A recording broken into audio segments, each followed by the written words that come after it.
Excellency Mr. Trinh Minh, who is the Ambassador of Vietnam to the State of Kuwait. Mr. Ambassador, welcome to our program, Hello Kuwait. Thank you very much. Thank you for having me again. We're nice to have you with us right here on the program. And Mr. Ambassador, the coronavirus is affecting the whole world. How do you, in your opinion, Mr. Ambassador, evaluate the cooperation of the world to confront this virus, please? Thank you. Of course, we are living in a very difficult and unprecedented time. The world cooperation, I think, is going up. We're seeing more and more efforts. It might not be as much as we hoped, but it is growing. We see international efforts to fight against the common enemy of the coronavirus. We see the role played by the World Health Organization. We see the role played by major powers, including the G20, which met recently online. They met online recently. That's the status now. You have to do things online. With modern technology, we can do that. That's right. Teleconferencing. We have to emphasize the role, very big role played by the chair, the president of G20, which is Saudi Arabia. Okay. Saudi Arabia convened the first ever meeting of G20 of major powers to fight against this coronavirus, and G20 agreed on the $5 trillion for the economy as a result of the coronavirus impact. We also see regional efforts. For example, here in GCC region, I know that Kuwait is working closely with neighboring countries to share experience, share best practices, and also even share resources to fight against this common enemy. Same with my region, Southeast Asia, ASEAN, which is now Vietnam is the chair, is also working very hard to share knowledge and to share resources to fight against this enemy. In particular, I see the very active role played by Kuwait, who has contributed $40 million for the World Health Organization in this fight. And in other regions as well, we see growing efforts.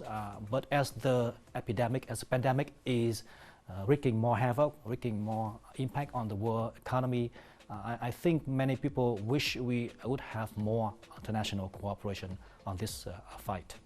Yeah, everyone needs to come together to combat this pandemic, which is the coronavirus. And I know, Your Excellency, in your country, a lot of efforts are being made to bring the curve down. You've done some nice videos about hand washing, always emphasizing social distancing. A lot of international press have written about your country and the efforts that are ongoing. Maybe you could elaborate a little bit more to our audience about that, please. Yes, thank you for this question. To put Vietnam's efforts in perspective, we have to imagine Vietnam's location, which is neighboring China. Vietnam is just about 10,000 kilometers away from the outbreak from Wuhan, which is where the epidemic broke out. The capital of Hubei province. Yeah. Yes, so we have more than 1,100 kilometers of border with China, and we close to the epicenter. But so far, to date, we have only 179 cases of coronavirus and no death yet. For this, you can see how much efforts we have put on the fight against this virus. Yeah, tell us about some of those efforts. We have been praised by international organizations, including WHO, including the media, international media, like Financial Times, like the Deutsche Welle. They have written very good articles about Vietnam's efforts, and they emphasize Vietnam's strategy, like a low-cost strategy with strong leadership. Why they say so? Based on the number of tests Vietnam have been able to carry out. Compare that with the number of tests carried out by South Korea to see the difference, to see our strategy as low cost. The fact is we are limited in our resources compared to other stronger economies like South Korea. So we have to turn to our own strategy, focusing more on strong quarantine measures, focusing on rigorous. And public awareness is really good. public awareness is just part of it, but before public awareness, we do very strong tracing those who are in contact with affected people. We do the tracing to not just the first level, the second level, but also the third and the fourth level of contacts. Okay. To identify those who have potential to be infected. So that's why we've been able to flatten the curve as it is now. And as you mentioned, of course, public education, awareness raising is a strong part of our efforts. And the Ministry of Health of Vietnam, right from the beginning, put a lot of efforts on raising the public awareness on how to fight this virus just by washing our hands, which is very strongly recommended by the World Health Organization. You know, this song is composed by a Vietnamese songwriter at the request of the Ministry of Health of Vietnam. But after the song, you know, was introduced, what's interesting is... And we'll be taking a look at that now. We'll have an insert of that. Yep, let's have a look at the song. Yeah. Go ahead, Mr. Ambassador. Okay, you can see there, the song is like a cartoon, you know, raising public awareness on how to prevent the spread by washing our hands properly.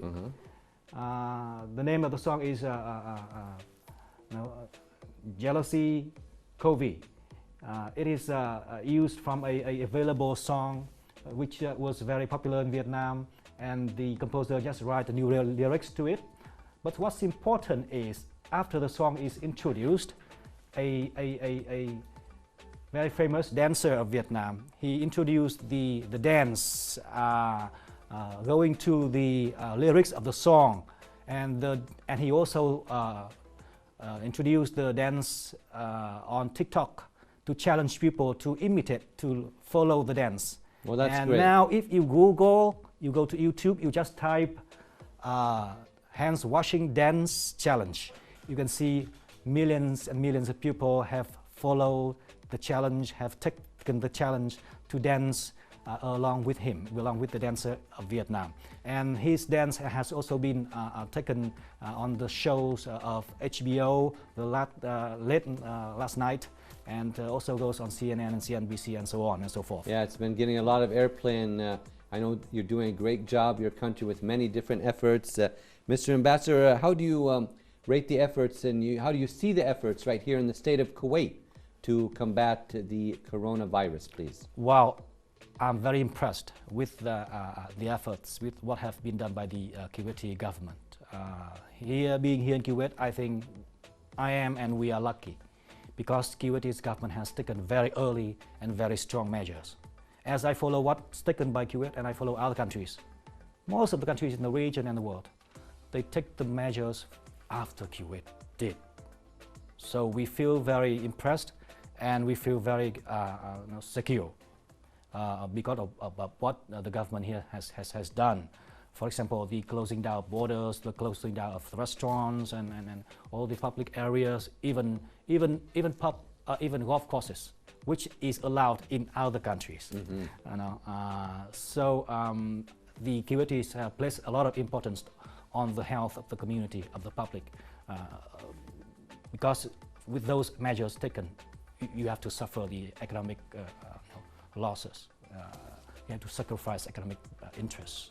That's why we see the efforts here are very strong, very early, and followed by other countries afterwards. Very impressive. Good to hear that, Mr. Ambassador. And what advice now do you have for the people, your community here, right here in the state of Kuwait, the Vietnamese community? What would you like to tell them, Your Excellency? Yeah, I've been in communication with them very frequently, especially when the pandemic goes more scary. They came to us to ask questions and to express their worry. But I always tell them, you must feel lucky because you are in Kuwait. Kuwait has the highest percentage of tests done in its population compared to other countries. Kuwait is on top, number 1, UAE I think number 2, and Bahrain number 3. So I tell my community, you feel lucky. You must feel lucky because you are here. And in case, God forbid, you infected, all your treatment is taken care by the government. So you have to, I tell them, you have to follow all the instructions and guidance of the government very strictly. That is for your own interest. So stay home at this moment. Stay home, and stay home is to help. Help yourself and help the community. And maybe in the Vietnamese language, would you say a few words to your people out there, please? Yes, đối với các bạn Việt Nam đang sinh sống và làm việc tại Kuwait, tôi xin chuyển lời với các bạn rằng trong cơn đại dịch này, các bạn hãy tin tưởng ở chính phủ Kuwait. Chính phủ đã dành rất nhiều nguồn lực và các biện pháp mạnh để ngăn dịch. Và trong thời điểm hiện nay thì điều quan trọng là các bạn phải tuân thủ tuyệt đối những hướng dẫn, chỉ dẫn của chính phủ Kuwait. Hãy ở trong nhà để giúp bản thân chúng ta và giúp cho chính phủ cùng nhau dập dịch.